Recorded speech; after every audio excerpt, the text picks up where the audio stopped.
Sobat Sejarah Nusantara, selamat datang di podcast kami yang akan mengajak kalian semua mengenal lebih dalam tentang perjuangan rakyat Indonesia di masa lampau. Betul banget Ayu, di episode kali ini kita akan bahas tentang perlawanan rakyat Indonesia terhadap Portugis, penjajah Eropa pertama yang datang ke tanah air kita. Menarik nih, yuk kita mulai perjalanan sejarahnya dan dengarkan kisah para pejuang Nusantara melawan penjajahan.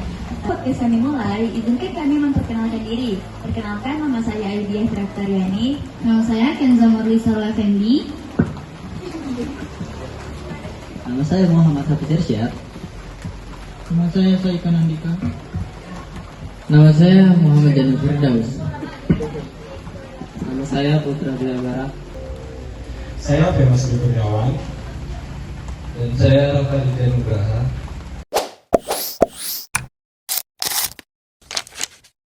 Portugis pertama kali datang di mana sih, Feb?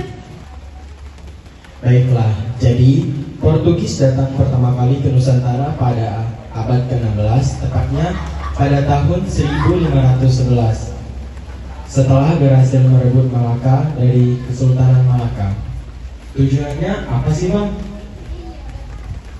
Tujuan mereka sederhana, yaitu menguasai perdagangan rempah-rempah, terutama cengkeh dan pala yang sangat berharga di Eropa.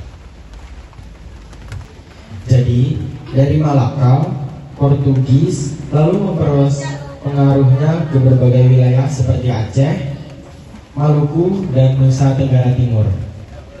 Tapi, kedatangan mereka tidak membawa kedamaian, justru malah membawa berbagai macam keributan.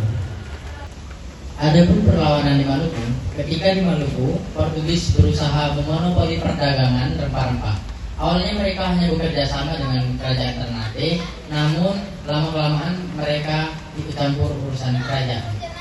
Sultan Ternate saat itu yaitu Sultan Hair. Dia mencoba menjaga hubungan baik, tapi Portugis justru berkhianat pada tahun 1570. Mereka membunuh Sultan Hair dengan keji. Wah, tragis banget ya. Betul. Tapi dari tragedi itu lahirlah semangat baru.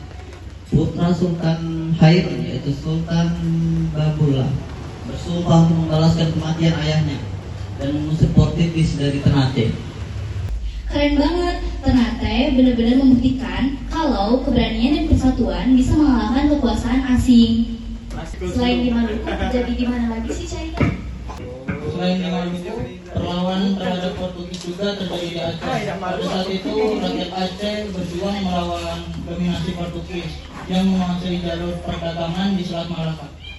Sultan Iskandar Muda, penguasa Aceh yang gagah berani, bahkan melancarkan beberapa serangan wilayah Portugis di Malaka pada abad ke-17. Sementara di NTT atau Nusa Tenggara Timur, terutama di Flores dan Timor, rakyat juga menentang supaya Portugis menguasai wilayah mereka. Perlawanan di sana berlangsung lama, bahkan sampai masa penjajahan Belanda. Hebat banget ya, dari Aceh sampai NTT, semua rakyat ikut berjuang mempertahankan tanah air. Iya, benar banget. Perlawanan terhadap Portugis menunjukkan bahwa rakyat Indonesia tidak pernah menyerah pada penjajahan.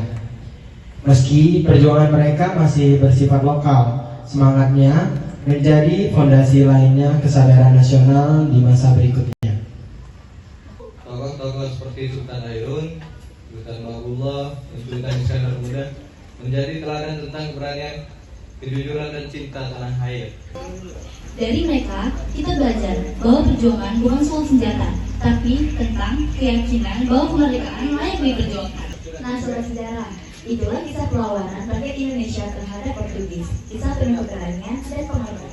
Semoga cerita ini bisa menginspirasi kita semua untuk mencintai tanah air dan menghargai jasa para pahlawan.